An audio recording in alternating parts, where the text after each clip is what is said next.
பாஜக எம்எல்ஏக்கள் அதிமுகவில் இணைவதாக அதிமுக எம்எல்ஏ அம்மன் அர்ஜுனன் பரபரப்பு தகவல். கோவை அண்ணா சிலை பகுதியில் உள்ள அதிமுக தலைமை அலுவலகமான இதய தெய்வ மாளிகையில் அதிமுக சட்டமன்ற உறுப்பினர் அம்மன் அர்ஜுனன் மற்றும் அதிமுக செய்தி தொடர்பாளர் கல்யாண சுந்தரம் ஆகியோர் செய்தியாளர்களை சந்தித்தனர். அப்போது பேசிய சட்டமன்ற உறுப்பினர் அம்மன் அர்ஜுனனிடம், நேற்று அவிநாசி சாலையில் பாஜக சார்பில் நடைபெற்ற நிகழ்ச்சி நடக்கும் இடத்திற்கு அருகில் அவரது கார் நின்று கொண்டிருந்தது குறித்தும் அவர் அவ்வழியாக சென்றது குறித்தும் கேள்வி எழுப்பப்பட்டது. அதற்கு பதிலளித்த அம்மன் அர்ஜுனன், எங்கள் அழைப்பை ஏற்று இந்த செய்தியாளர் சந்திப்புக்கு வந்திருக்கிற செய்தியாளர்களுக்கு முதல்ல என்னோட வணக்கம், நன்றியும். கடந்த ஒரு வார காலமாவே அனைத்து இந்திய அண்ணா திராவிட முன்னேற்ற கழகத்தினுடைய மிக முக்கிய தலைவர்களாக வலம் வருகிற கழகத்தினுடைய தலைமை நிலைய செயலாளர், முன்னாள் அமைச்சர், எதிர்கட்சி கொறடா அண்ணன் SP வேலுமணி அவர்கள் குறித்தும் வேறு சில அமைச்சர்கள் குறித்தும் எங்கள் கட்சியினுடைய மாவட்ட செயலாளர்கள், எங்களுடைய சட்டமன்ற உறுப்பினர்கள் குறித்தும் ஒரு அவதூறான தவறான செய்திகளை தொடர்ச்சியாக பாரதிய ஜனதாவும் திமுகவும் இணைந்து பரப்பிக்கொண்டே இருக்கிறார்கள். அவர்களுடைய ஐடி விங் இந்த வேலையை தொடர்ச்சியா செய்யுது. இதோ நான் பாரதிய ஜனதா கட்சியில இணைய போகிறார்கள் என்று சொல்லி ஒரு வதந்தியை தொடர்ச்சியாக பரப்புகிறார்கள். இதை மீண்டும் மீண்டும் மறுத்த பிறகும் இந்த வேலையை செய்து கொண்டே இருக்கிறார்கள். அப்ப இது குறித்தான ஒரு விளக்கத்தை கொடுக்க வேண்டியிருக்கு. இது தொடர்ந்து கொண்டே இருந்தது. இதுக்கு நான் கொடுக்கிற காரணம் அப்படிங்கிறது, நேற்றைக்கு என்னுடைய பெயரையும் சேர்த்து திமுகவினுடைய ஆதரவு ஊடகவியலாளராக இருக்கிற ஒருவர் அவர் பெரிய செய்தியாக்கி இருக்கிறார். திமுக சார்பு ஊடகங்கள் தொடர்ச்சியா கூப்பிட்டு கேட்கிறாங்க. இதுல ஆச்சரியம் என்ன அப்படின்னு சொன்னா, பாரதிய ஜனதா கட்சியில சேர போகிறீர்களா என்று திமுக ஏன் இவ்வளவு கவலைப்படுதுங்கிறது புரியும். அப்போ ஒரு செய்தி நன்றாக எங்களுக்கு புரிகிறது. அனைத்து இந்திய அண்ணா திராவிட முன்னேற்ற கழகத்தினுடைய தொண்டர்களினுடைய மன உறுதியை எப்படியாவது குலைக்கணும் என்கிற ஒற்றை நோக்கம் மட்டும்தான் இந்த பொய் பரப்புரைக்கு, இந்த பொய் பிரச்சாரத்துக்கு இருக்கு. எனவே இது ஒரு அறமற்ற அரசியல். அதனால பாரதிய ஜனதா கட்சிக்கும் சரி திமுகவுக்கும் சரி நாம சொல்றது, அனைத்து இந்திய அண்ணா திராவிட முன்னேற்ற கழகம் புரட்சி தமிழர் மாண்புமிகு அண்ணன் எடப்பாடியார் அவர்கள் தலைமையிலே ஒரு 3ஆம் தலைமுறை அரசியலை வீறுநடை போட்டுக் கொண்டிருக்கிறது. நாங்கள் எங்களுடைய சாதனைகளை சொல்லி மக்களிடம் வாக்கு கேட்பதற்கு, தேர்தலை சந்திப்பதற்கு தயாராகிவிட்டோம். அப்ப இந்த சாதனைகளை சொல்லி வாக்கு கேட்க முடியாதவர்கள், எந்த விதமான மக்கள் பணியும் செய்ய முடியாமல் இருக்கிற திமுக, பிஜேபி போன்ற கட்சிகள் இப்படியாக அதிமுக தொண்டர்களினுடைய மனநிலையை குழப்பி விடுவதன் மூலமாக ஒரு அரசியல் முன்னேற்பாடு முன்னாடி நகரலாம் நினைச்சாங்க அப்படின்னு சொன்னா அது அறமட்ட தன்மையை குறிக்கிறது. எனவே இதை இவர்கள் நிறுத்திக் கொள்ள வேண்டும் என்பதைத்தான் நான் சொல்ல விரும்புகிறோம். அதே மாதிரி எங்களுடைய தலைமை நிலைய செயலாளர், மரியாதைக்குரிய முன்னாள் அமைச்சர் அண்ணன் SP வேலுமணி அவர்கள் குறித்து வர்ற தகவல் அடிப்படை ஆதாரம் இல்லை. அது ஒரு அயோக்கியத்தனமான முயற்சி என்பதைத்தான் நான் சுட்டிக்காட்ட விரும்புகிறேன். காரணம் என்னன்னு சொன்னா, 1972 புரட்சி தலைவர் கட்சி ஆரம்பித்த போது அந்த நாளிலே இருந்து அவருடைய குடும்பம் கட்சி குடும்பம். தொடர்ந்து அவர் பிறக்கிற போதே கட்சிக்காரனாக பிறந்தவர்கள். அவர்கள் தொடர்ந்து இவ்வளவு காலம் அவர் கட்சியிலே பணியாற்றி இருக்கிறவர். தொடர்ந்து 30 ஆண்டுகளுக்கு மேலாக புரட்சி தலைவி அம்மா அவர்களினுடைய பிறந்த நாளிலே தன்னுடைய ரத்தத்தை தியானமாக கொடுக்கக்கூடிய அந்த வேலையை தொடர்ச்சியா செய்யறவர் இந்த ஆண்டு கொடுத்திருக்கார். 2 நாளைக்கு முன்னாடி 24ஆம் தேதி சென்னையில இருந்தவர் கோவைக்கு வந்து ரத்த தான முகாமிலே கலந்து கொண்டு புரட்சி தலைவி அம்மா அவர்களினுடைய பிறந்த நாளிலே ரத்தம் கொடுத்திருக்கிறார். எப்படி புரட்சி தலைவி அம்மா அவர்களை தலைமை ஏற்று அண்ணன் SP வேலுமணி அவர்கள் இருந்தாரோ அதற்கு நிகராக அதை போன்றுதான் இன்றைக்கு புரட்சி தமிழர் மாண்புமிகு அண்ணன் எடப்பாடியார் அவர்களை தன்னுடைய தலைவராக ஊனோடும் உதிரத்தோடும் உணர்வோடும் ஏற்றுக்கொண்டு அவர் இன்றைக்கு செயல்பட்டுக் கொண்டிருக்கிறார். எனவே சிறு பேச்சுக்கும் கூட இடமில்லை, அந்த சிந்தனைக்கு கூட இடமில்லை. அப்படியாக முழுமையாக நாங்கள் மறுத்துவிட்ட செய்தியை எங்களுடைய சட்டமன்ற உறுப்பினர்கள், எங்களுடைய மரியாதைக்கு உரிய எங்களுடைய மாவட்ட செயலாளர்கள் இவர்களை பத்தி இப்படியான அவதூறு செய்திகளை தொடர்ச்சியாக பரப்பிக் கொண்டிருப்பதை, அறம் என்று ஒன்று இருந்தால் பாரதிய ஜனதா கட்சியும் திமுகவும் தங்களுடைய ஐடி விங்ல பண்ணிட்டு இருக்கிற இந்த வேலையை நிறுத்திக் கொள்ள வேண்டும். இல்லை என்றால் இவர்கள் சாதனைகளை சொல்லி ஓட்டு கேட்க முடியாத காரணத்தால் இந்த அவதூறு பிரச்சாரங்களை கட்டவிழ்த்து விடுகிறார்கள் என்பதை மக்கள் புரிந்து கொள்ள வேண்டும். எனவே இதற்கு முற்றுப்புள்ளி வைப்பதற்காகத்தான் இந்த செய்தியாளர் சந்திப்பை நாங்கள் கொண்டு வந்தோம். நான் இந்த கருத்து, நான் கட்சியினுடைய அதிகாரப்பூர்வமாக அறிவிக்கப்பட்ட செய்தி தொடர்பாளர், எங்கள் கட்சியினுடைய அதிகாரப்பூர்வ நாளிதழான நமது புரட்சி தலைவி அம்மாவினுடைய அந்த பத்திரிகையினுடைய ஆசிரியர். நான் முழுமையாக என்னுடைய கருத்துக்கு பொறுப்பேற்கிறேன். எங்கள் மாண்புமிகு முன்னாள் அமைச்சர் அண்ணன் SP வேலுமணி அவர்கள் மீது, எங்களுடைய தலைவர்கள் மீது, எங்கள் மாவட்ட செயலாளர்கள் மீது, எங்களுடைய சட்டமன்ற உறுப்பினர்கள் மீது சொல்லப்பட்டுக் கொண்டிருக்கிற இந்த செய்தி இது அவதூறு, முற்றிலும் 100க்கு 100 விழுக்காடு உண்மைக்கு மாறானது என்கிற என்னுடைய கருத்துக்கு நான் பொறுப்பேற்கிறேன். இதே போல இந்த தலைவர்களை வேற கட்சியில சேர்த்திக்கிறோம், இந்த கட்சிக்கு சேர போறாங்கன்னு சொல்லிட்டு இருக்கிற அந்த கருத்துக்கு ஆளுமை மிக்க தலைவர் எவராவது ஒருவர் பிஜேபியிலோ திமுகவில இருந்தா அந்த கருத்துக்கு அவர்கள் பொறுப்பேற்கும். பொறுப்பேறுங்க, நாங்க இந்த தலைவரை கொண்டு வர்றோம், இந்த தலைவர் வர்றேன்னு சொல்லிட்டாருன்னு பொறுப்பேற்பாங்களா? ஏற்க முடியாது. காரணம், பச்சை பொய்யை சொல்லுகிறார்கள். இது வடக்கு நிறைய இடத்துல நடந்துருச்சு. நீங்க யாரை வேணா கொண்டு போயிட்டு இருக்கலாம். நீங்க அங்க இருக்கிற தலைவர்களை வச்சு இங்க இருக்கிற தலைவர்களை ஒப்பிட்டு முதல் நிறுத்தம் இது தமிழ்நாடு. நீ திரிபுரால பண்ணலாம், நீ மேற்கு வங்காளத்துல பண்ணலாம், நீ மகாராஷ்டிரால பண்ணலாம், நீ டெல்லியில பண்ணலாம். இது தமிழ்நாடு. இது அனைத்து இந்திய அண்ணா திராவிட முன்னேற்ற கழகம். இங்க இருக்கிற ஒரு செங்கல் அல்ல, ஒரு துளி, ஒரு கைப்பிடி மண்ணை கூட எவரும் எடுக்க முடியாது. அதற்கான வாய்ப்புகள் இல்ல. எங்களுடைய தலைவர்கள் அப்படியானவர்களாக இல்ல. புரட்சி தமிழர் மாண்புமிகு சட்டமன்ற எதிர்க்கட்சி தலைவர், முன்னாள் முதலமைச்சர் எங்கள் அண்ணன் எடப்பாடியார் அவர்கள் தலைமையிலே ஊனோடும் உயிரோடும் கலந்து இந்த அமைப்பில் நின்று அனைவரும் வேலை செய்து கொண்டிருக்கிறார்கள். எனவே இந்த பேச்சுக்கே இடமில்லை. இந்த பேச்சுக்கு, இந்த வதந்திக்கு இன்றோடு, இந்த நொடியோடு முற்றுப்புள்ளி வைக்க வேண்டும் என்பதற்காக இந்த செய்தியாளர் சந்திப்பை நடத்தி இருக்கிறோம். பெரிய லேக்கியம் விற்க போவதா அவர் மீடியால பெரிய அளவில் ஒரு கடைசியில நேற்று நடந்த பிரஸ் மீட்ல வந்து பார்த்தா லேக்கியம் விற்கிறவரே வரல. எப்படி பாக்குறீங்க? இல்ல, அதான் வர முடியாது இல்லைங்க. லேகியம் விற்கிறவர்கள் எல்லாம் தமிழ்நாட்டில் அரசியல் தலைவர்கள் ஆனால் என்ன நடக்கும் என்பதற்கான எடுத்துக்காட்டு தான் இது. சரிதான் இல்லைங்களா? அனைத்து இந்திய அண்ணா திராவிட முன்னேற்ற கழகத்தை பொறுத்த வரைக்கும் நாங்கள் சுமந்து கொண்டிருந்த சுமைகளை எல்லாம் இறக்கி வைத்துவிட்டு புரட்சித் தலைவரின் பாதையில், புரட்சித் தலைவி அம்மா அவர்களினுடைய பாதையில், புரட்சி தமிழர் அண்ணன் எடப்பாடியார் தலைமையிலே நாங்கள் வீறுநடை போட தொடங்கியாச்சு. கட்டாயமாக 40 நாங்கள் மீண்டும் அதைத்தான் சொல்றோம். நாங்க லேகியம் விற்கிற ஆளுகள் இல்லை. இந்தியாவினுடைய அரசியல் வரலாற்றில் இந்தியா விடுதலை அடைந்த பிறகு எந்த ஒரு ஆட்சி காலத்திலும் ஒரு மாநிலத்தில் 11 மருத்துவக் கல்லூரிகள் வாங்கியதாக சரித்திரம் கிடையாது. வாங்கியவர் எங்களுடைய முன்னாள் முதலமைச்சர் என்ற எதிர்க்கட்சி தலைவர், எங்களுடைய பொதுச் செயலாளர் எடப்பாடியார். இந்த சாதனையை சொல்லி கேட்கிறோம். 2000 மினி கிளினிக்குகளை தமிழ்நாட்டிலே கொண்டு வந்தவர் எங்களுடைய பொதுச் செயலாளர். அந்த சாதனையை சொல்லி ஓட்டு கேட்கிறோம். நாங்கள் வாக்கு கேட்க, நாங்கள் தேர்தலை சந்திப்பது என்பது எங்களுடைய சாதனைகளை சொல்லி. இப்ப திமுகவுக்கோ பாரதிய ஜனதாவுக்கோ அப்படியான சாதனை என்ன இருக்கு தமிழ்நாட்டுல? அப்படி ஏதாவது இருந்தால் அதை சொல்லி அவங்களால ஓட்டு கேட்க முடியும். இல்லைன்னா லேகியம் தான் வித்தாங்க வழி. எதுக்காக இந்த மாதிரியான பொய் விளம்பரத்தை பண்றாங்க? எதுக்காக இந்த மாதிரி பண்ணணும்? தேர்தல் நெருங்குது. இந்த டைம்ல இந்த மாதிரியான முக்கியமான கட்சிகள்ல முக்கியமான தலைவர்கள் வந்து இந்த மாதிரி சேர்றோம். எதுக்காக இந்த பொய் விளம்பரம்? இது ஒரு தேர்தல் டாக்டிக்ஸா பாக்குறாங்க. நான் அதான் மீண்டும் சொல்றேன், அவங்களுக்கு சொல்லி வாக்கு கேட்பதற்கு அவர்கள் நிறைவேற்றி இருக்கிற மக்கள் நல திட்டங்கள் எதுவும் இல்லை. எனவே அவங்க இது ஒரு தேர்தல் டாக்டிக்ஸா தான் பயன்படுத்துறாங்க. இது பிஜேபிக்கும் திமுகவுக்கும் இருக்கிற கள்ள உறவினுடைய வெளிப்பாடு. இவங்களுக்குள்ள இருக்கிற கள்ள உறவு. இவங்க என்ன நினைக்கிறாங்கன்னா, அண்ணா திராவிட முன்னேற்ற கழகத்தை இந்த இடத்துல அரசியலில் இருந்து அப்புறப்படுத்தினோம் என்று சொன்னால் நாம் இருவரும் இந்த தமிழ்நாட்டு அரசியலை பங்கிட்டுக் கொள்ளலாம் நினைக்கிறாங்க. திமுக இதற்கு தொடர்ச்சியா வேலை செய்யுது. பாரதிய ஜனதாவை வளர்த்து விடுவதற்கு திமுக தான் வேலை செய்கிறது. அதனாலதான் இந்த போலி பிரச்சாரத்தை 2 பேரும் சேர்ந்து பண்றாங்க. நீங்க சரியா கவனிச்சீங்கன்னா புரியும். அப்ப இது ஒரு தேர்தல் டாக்டிக்ஸா நினைக்கிறாங்க. இது மக்களை முட்டாளாக்குகிற வேலையை நான் சொல்றேன். மக்களினுடைய அடிப்படை பிரச்சனையை பேசாம, மக்களுக்கு இவர்கள் செய்திருக்கிற சாதனைகள், இந்த நாட்டில் செய்திருக்கிற சாதனைகளை பற்றி பேசாம, இது மாதிரியான அருவருக்கத்தக்க அரசியலை, அறமற்ற அரசியலை செய்வது என்பது இது மோசமான டாக்டிக்ஸ். அதை அவர்கள் கையெடுக்கிறார்கள். எனவே நாங்கள் அவர்கள் முகத்திரையை மக்கள் மத்தியிலே கிழிக்க வேண்டிய கடமை எங்களுக்கு இருக்கிறது, செய்கிறோம். இதுக்கு இன்னொரு காரணம் கூட இருக்கலாம். நீங்க கேட்ட கேள்விக்கு ஒருவேளை அவங்க பாரதிய ஜனதாவை சேர்ந்தவர்கள் அண்ணன் SP வேலுமணி அவர்கள் போல, எங்கள் மரியாதைக்குரிய மாவட்ட செயலாளர் அண்ணன் அம்மன் அர்ஜுனன் அவர்களை போல திறம்பட்ட தலைவர்களின் கீழ் வேலை செய்ய வேண்டும் என்கிற விருப்பம் அவர்களுக்கு இருக்கலாம். அந்த விருப்பம் இருக்கிறாங்க கூட இவங்க எல்லாம் வர்றாங்க சொல்லலாம். அப்படி ஒரு விருப்பத்திலே அவர்கள் இருப்பார்கள் என்று சொன்னால் அனைத்து இந்திய அண்ணா திராவிட முன்னேற்ற கழகத்தின் கதவுகள் அவர்களுக்காக திறந்திருக்கிறது. அவர்கள் தலைமையை அவர்கள் தாராளமாக ஏற்கலாம். இதுக்கிடையில நேற்று மாலை உங்களுடைய கார் அந்த ரெசிடென்சி விடுதிக்கு முன்னாடி இருந்தது, நீங்க அந்த பக்கமா நடந்து போனது மிகப்பெரிய ஒரு சர்ச்சையை ஏற்படுத்தியுள்ளது. அவனாசி ரோடு எல்லாத்துக்கும் பொதுவான ரோடு தானே.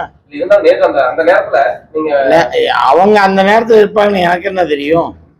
நான் அந்த ரோட்ல போகக்கூடாதா? அந்த எதிர்த்து வீடு என் ஃப்ரெண்டு லட்சுமி நாராயண் சாமி நாயுடு, அவர் வீட்டுல இருந்து தானே வந்தேன். உங்க நிருபர் பார்த்தார்ல, போட்டோ எடுன்னு தானே சொன்னேன். இங்க பாருங்க, எங்க மடியில கனம் இல்லை, நாங்க பயப்பட தேவையில்லை. நீங்க புல்ல பிடிக்கிற மாதிரி அலையுறீங்க, புல்ல கிடைக்கல. இப்ப என்னடா நேற்று என்ன பிரஸ் பண்ணிட்டு கேன்சல் பண்ணேன். இதுதான் நான் இப்போ ஒரு செய்தியை சொல்றேன், போடுங்க. பாரதிய ஜனதா 2 MLA எங்க எடப்பாடி அண்ணன் தலைமையில இப்ப சேர போறாங்க 2/15. நீங்க வேணாலும் எழுதி வச்சுக்கோங்க. இன்றைய தினம் பாரதிய ஜனதா MLA 2 பேரு எங்களுடைய புரட்சி தலைவர் புரட்சி தமிழர் எடப்பாடியாருடைய தலைமையில இன்னைக்கு 2:15 மணிக்கு 2 MLA இணைகிறாங்க. நீங்க இது நான் சிரிப்புக்கு சொல்ல உண்மை. அது கொங்கு பெல்ட்லயும் இருக்கலாம், தென் மாவட்டத்திலயும் இருக்கலாம். ஆனால் 2 MLA வர்றாங்க சார். இந்தியாவிலேயே எந்த ஒரு கட்சியும் தனித்து நின்ன சரித்திரம் இல்லை. அதிமுக ஒருத்தர் தான் அம்மா தலைமையில 2014 நாங்க தனித்து நின்று 37 இடங்களை வெற்றி பெற்றோம். அப்படிப்பட்ட கட்சியில இத்தனை நாள் குதிரை ஏறி நீங்க நாங்க சுமந்தது அதுக்கு தண்டனை கொடுக்குறீங்களா? இந்த முறையோட நீங்க பாரதிய ஜனதாவா இருந்தாலும் சரி, திராவிட முன்னேற்ற கழகமா இருந்தாலும் சரி, இவங்க எங்களை பீட்டினா உண்மையான பீட்டும் பாஜகவுடைய பீட்டும் திராவிட முன்னேற்ற கழகம் தான். அவங்க ஐடி விங்க இவங்க. ஏங்க இப்ப நான் போறேன்னா எனக்கு தெரியாம நான் போறேனா? பைத்தியக்காரனா? நான் இங்க ராஜாவா இருக்கேன், நான் ஏன் அங்க பிஜேபியில போய் பூஜாவா இருக்கேனா? இன்னைக்கு எங்க எடப்பாடியாரும் எங்கள் தலைமை செயலர் எங்களை எல்லாம் நல்லா தானே அந்தந்த மாவட்டத்துல வச்சிருக்காங்க. நாங்க நல்லா தானே இருக்கோம். அங்க என்னங்க பேர் சொல்றதுக்கு யாராவது முடியுமா? ஒரு சட்டமன்ற உறுப்பினர் நாங்க உழைச்சு உங்களை உருவாக்கணும். தில்லு இருந்தா ஜெயிச்சு பார்க்கட்டும். இந்த 40 பாராளுமன்ற ஒரு சீட்டு ஜெயிக்கட்டும். நீங்க நம்ம பேராசிரியர் சொன்ன மாதிரி இது என்ன வடக்கு நினைச்சாங்களா? இது தென் மாநிலம். இங்கெல்லாம் இவங்க சலசலப்புக்கெல்லாம் இந்த அதிமுக அஞ்சாது. இந்த நாங்க ஒன்னானப்பட்ட திமுகவே எங்க தலைவர் சொல்லியிருக்காரு, தீய சக்தி திராவிட முன்னேற்ற கழகத்தை அழிக்கணும்னு சொல்லியிருக்காரு ஒழியா நாங்க இவங்களுடைய சலசலப்புக்கெல்லாம் நாங்க அஞ்ச மாட்டோம். நீங்க வேணாம் பாருங்க, இன்னைக்கு 2:15 மணிக்கு பிஜேபி எம்எல்ஏ 2 பேரு அண்ணா திராவிட முன்னேற்ற கழகம் எங்க கழக பொதுச் செயலாளர் எடப்பாடியார் தலைமையில இன்னைக்கு சாலையில் உள்ள வீட்டில் சேலத்துல இணைகிறாங்க. அப்ப தெரியும் உங்களுக்கு யாருன்னு. இவங்கள புள்ள பிடிக்க பாக்குறாங்க, நாங்க புள்ள பிடிக்க. இன்னைக்கு சாரசாரியா எங்க அண்ணா திராவிட முன்னேற்ற கழகத்தை நோக்கி இளைஞர் பட்டாளம் வர்றது, அதெல்லாம் இவங்களால பொறுக்க முடியல. அவங்க மகாராஷ்டிரால ஏக்நாத் சிண்டே உருவாக்குனாங்க, அது மாதிரி இங்க யாரையா உருவாக்கலாம்னு நினைக்கிறாங்க. அது ஒரு காலம் அதிமுக ஒரு தொண்டனை கூட இவங்களால அசைக்க முடியாது. அதனாலதான் நான் நேத்து அந்த இதுல என்ன அவனாசிரோட இவங்களுக்கு பட்டயம் போட்டிருக்கா. நான் அந்த தைரியமா உங்களுடைய போட்டோகிராஃபர் சொன்ன தைரியமா எடுன்னு தான் சொன்னேன். எதுக்கு பயம்? ஏங்க நான் இப்ப நீங்க இந்த பேட்டி கொடுக்குற இந்த மாவட்டத்துக்கு என்னை அண்ணன் எடப்பாடியாரும் வேலுமணி அவர்களும் என்னை இங்க பொறுப்பாக போட்டிருக்கு. இந்த பொறுப்பை விட்டு இங்க என்ன நான் கூச்சாதுக்கு போகணும்னு ஆசைப்படுவேனா? தமிழகத்தை இன்னைக்கு கட்சி ஆரம்பிச்ச 50 ஆண்டுகள்ல 32 ஆண்டுகள் ஆண்ட கட்சி அண்ணா திராவிட முன்னேற்ற கழகம். இந்த கட்சியை நம்பித்தான் எல்லாரும் வருவாங்களோ. இந்த கட்சியில இருந்து யாரும் போக மாட்டான். அப்படி போறவங்க உண்மையான அதிமுக காரனா இருக்க மாட்டான். ஒரு அப்பா அத்தலுக்கு பிறந்தவனாவும் இருக்க மாட்டான். இதுதான் என்னுடைய ஸ்டேட்மெண்ட். இதுக்கு மேல நீங்க என்ன போடணும் போட்டுக்கோங்க. ஆனா அதிமுக ஒரு கொம்பனாலையும் இங்க ஆட்டவோ அசைக்கவோ முடியாது. நீங்க எத்தனையோ எமிசை கொடுத்தீங்க எங்க பொதுச் செயலாளருக்கு, அவர் அதுக்கெல்லாம் முடிவெட்டல. இப்ப திமுக என்ன பிஜேபியோட திமுக தான் இது முன்னிலைப்படுத்து. ஏன்னா சிறுபான்மை மக்களுடைய ஓட்டு அதிமுக சென்றுவிடும் என்ற பயத்தினால் கள்ள உறவு நீ எந்த உறவும் நேர்மையை பண்ணதில்லை. உனக்கு பேர் பெற்றதே கள்ள உறவு தான் உனக்கு, உன் கட்சிக்கு. நீ எங்களை பார்த்து சொல்ற. இப்ப பாரு, இந்த 2 ஐடி விங்கு தான் இதை செய்யுது. இன்னைக்கு சொல்றேன், ஒரு நாள் இங்க கொண்டு போவேன். நீங்க எம்எல்ஏ விட்டுருங்க, ஒரு சாதாரண தொண்டனை நீட்டிட்டு போ. அப்படி போறவங்க இங்க இருந்து பீஸ் போய் ஒண்ணும் இல்லாம வயதானவனா இருப்பான். அவங்க தான் போயிருப்பாங்க, ஏற்கனவே போயிருக்காங்க.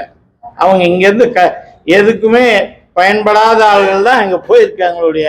இந்த கட்சியை நம்பித்தான் இருக்காங்க. ஏன்னா இந்த கட்சி தான் சாதாரண தொண்டனையும், இன்று சாதாரண சிலுவம்பாளையத்தில் ஒரு கிளை செயலாளர் இருந்தவர் இன்னைக்கு கழகத்தின் பொதுச் செயலாளர்னா அது அதிமுக தான் வர முடியாது. திராவிட முன்னேற்றத்தில் ஒரு கிளை செயலாளர் பிரதிநிதி ஆயிப்பாருங்க நீங்க. அப்ப இந்த கட்சிக்கு ஆள் வருமா, அந்த கட்சிக்கு ஆள் போகுமா? அவங்களுக்கு பயம். வருகின்ற 2024 தேர்தலில் 40 தொகுதி அதிமுக உறுதியாக இறுதியாக சொல்லுகிறோம், நிச்சயமாக சொல்லுகிறோம். 40க்கு 40 நாங்கள் வெற்றி பெறுவோம்.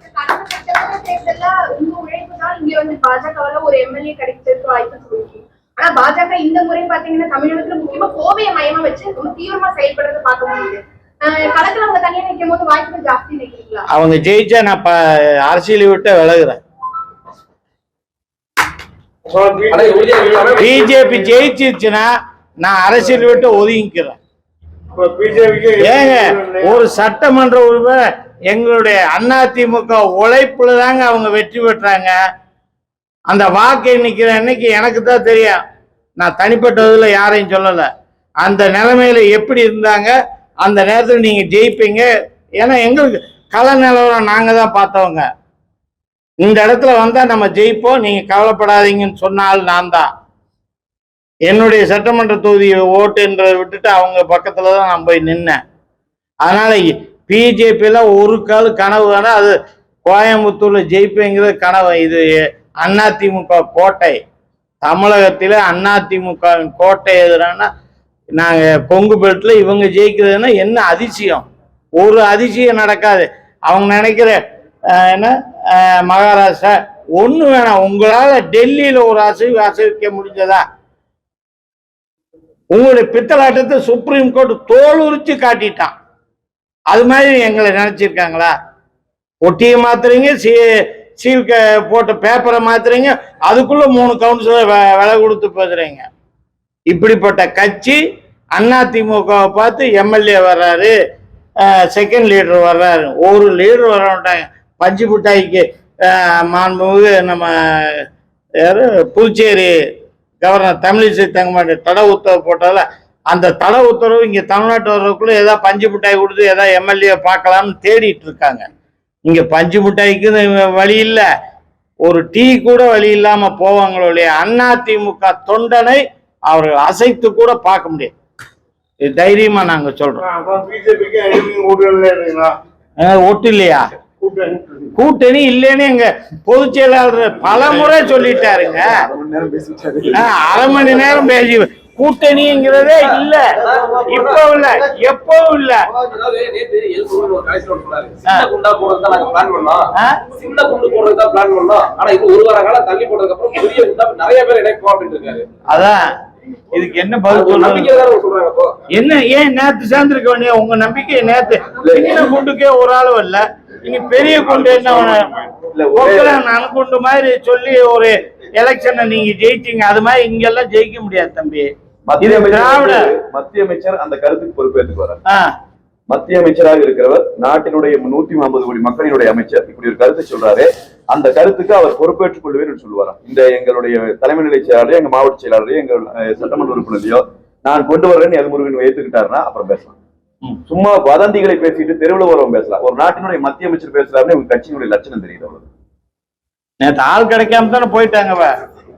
பொட்டி படுக்கையில எடுத்து பல்லடத்தை போயிட்டாங்க. நீ அப்படியே டெல்லிக்கு போயிட வேண்டியதுதான். அவிநாசி சாலை அனைவருக்கும் பொதுவான சாலைதானே எனவும் அவர்கள் அந்நேரத்தில் அங்கு இருப்பார்கள் என்று எனக்கென்ன தெரியும் எனவும், நிகழ்ச்சி நடந்ததற்கு எதிர்ப்புறம் இருக்கும் வீடு எனது நண்பர் வீடு எனவும் என பதிலளித்தார். மேலும் தான் எனது நண்பர் வீட்டில் இருந்துதான் வந்தேன் எனவும் தெரிவித்தார். இன்று மதியம் 2:15 மணிக்கு சேலத்தில் எடப்பாடி பழனிசாமி தலைமையில் பாஜகவில் இருந்து 2 எம்எல்ஏக்கள் அதிமுகவில் சேர உள்ளதாக தெரிவித்தார்.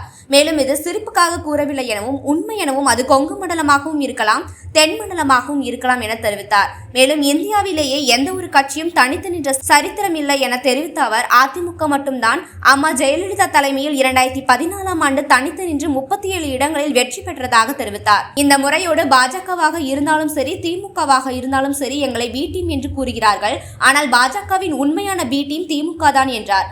நான் இங்கு அதிமுக ராஜாவாக இருக்கிறேன். அப்படி இருக்கையில் நான் எதற்கு பாஜகவில் கூஜாவாக இருக்க வேண்டும் என கேள்வி எழுப்பினார். அங்கு பாஜக யாரேனும் பேரை சொல்ல முடியுமா? சட்டமன்ற உறுப்பினரை நாங்கள் உழைத்து உருவாக்கியுள்ளோம். தில் இருந்தால் அவர்கள் ஜெயித்து காண்பிக்கட்டும். இந்த 40 பாராளுமன்ற தொகுதியில் ஒரு சீட்டை அவர்கள் ஜெயித்து காண்பிக்கட்டும். இது தென் மாநிலம், இங்கெல்லாம் அவர்கள் சலசலப்பிற்கு அதிமுக அஞ்சாது என்றார். மகாராஷ்டிராவில் ஏக்நாத் சிண்டே போல் ஒருவரை இங்கு உருவாக்கலாம் என்று அவர்கள் எண்ணுகிறார்கள்.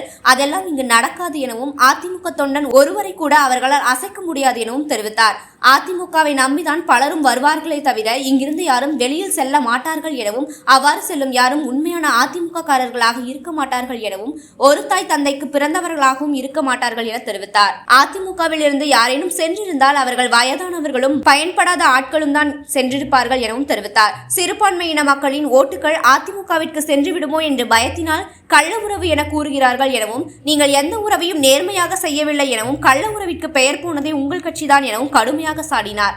வருகின்ற தேர்தலில் 40 தொகுதிகளையும் நாங்கள் வெல்வோம் என கூறினார். மேலும் பாஜக ஜெயித்தால் நான் அரசியலில் விட்டே விலகுகிறேன் என கூறினார். ஒரு சட்டமன்ற உறுப்பினரே அதிமுகவின் உழைப்பினால் தான் வெற்றி பெற்றார் எனவும், சட்டமன்ற தேர்தலில் எனது தொகுதியை விட்டுவிட்டு அவர்கள் பக்கத்தில் தான் நின்றேன் எனவும் தெரிவித்தார். மேலும் கோவை மாவட்டம் அதிமுகவின் கோட்டை என தெரிவித்த அவர், பாஜக கோவையில் ஜெயிக்க வேண்டும் என்று கனவிலும் நினைத்து பார்க்க கூடாது என்றார். மேலும் உங்களுடைய பாஜக பித்தலாட்டத்தை உச்சநீதிமன்றம் தோலுறுத்தி காட்டியதாகவும், தெரிவித்தார். பெட்டியை மாற்றுகிறீர்கள், சீல் வைத்த பேப்பரை மாற்றுகிறீர்கள், அதற்குள் 3 கவுன்சிலர்களை விலைக்கு பேசுகிறீர்கள். இப்படிப்பட்ட கட்சி அதிமுகவை பார்த்து எம்எல்ஏ எங்கள் கட்சிக்கு வருகிறார் என கூறுகிறார்கள். பஞ்சு மிட்டாய் கொடுத்து எம்எல்ஏக்களை வாங்கிவிடலாம் என தேடிக்கொண்டிருக்கிறார்கள் என தெரிவித்த அவர், இங்கு பஞ்சு மிட்டாய்க்கும் வழி இல்லை, ஒரு டீக்கு கூட வழி இல்லாமல் போவார்கள் என சாடினார். முன்னதாகவே பேசிய கல்யாண சுந்தரம், கடந்த ஒரு வார காலமாகவே முன்னாள் அமைச்சர் SP வேலுமணி குறித்தும் பிற அமைச்சர்கள் குறித்தும் மாவட்ட செயலாளர் குறித்தும் அவதூறு செய்திகளை பாஜகவும் திமுகவும் இணைந்து பரப்பிக் கொண்டிருப்பதாகவும் அவர்கள் பாரதிய ஜனதா கட்சியில் இணைய போகிறார்கள் என்ற ஒரு வதந்தியை தொடர்ச்சியாக பரப்பி வருவதாக தெரிவித்தார். அதிமுக தொண்டர்களின் மன உறுதியை குறைக்க வேண்டும் என்ற ஒற்றை நோக்கத்திற்காக இதுபோன்ற புகைப்படங்களை பரப்பி வருவதாக தெரிவித்தார். நாங்கள் எங்கள் சாதனைகளை மக்களிடம் கூறி வாக்குகளை சேகரிக்க உள்ளதாக தெரிவித்த அவர், சாதனைகளை கூறி வாக்கு சேகரிக்க முடியாத இவர்கள் எந்தவித மக்கள் பணியில் செய்ய முடியாமல் இருக்கக்கூடிய திமுக BJP போன்ற கட்சிகள் இதுபோன்ற அதிமுக தொண்டர்களின் மனநிலையை குழப்பி வருவதாக தெரிவித்தார். மேலும் இதுபோன்ற செயல் அறமாற்ற தன்மை குறிப்பதாகவும் தெரிவித்தார். மேலும் முன்னாள் அமைச்சர் SP வேலுமணி குறித்து வருகின்ற தகவல் அயோக்கியத்தனமான ஒன்று எனவும் தெரிவித்தார். அறம் என்று ஒன்று இருந்தால் திமுகவும் பாஜகவும் இதுபோன்ற செயல்களை நிறுத்திக் கொள்ள வேண்டும் என கூறினார். Garuda Voice.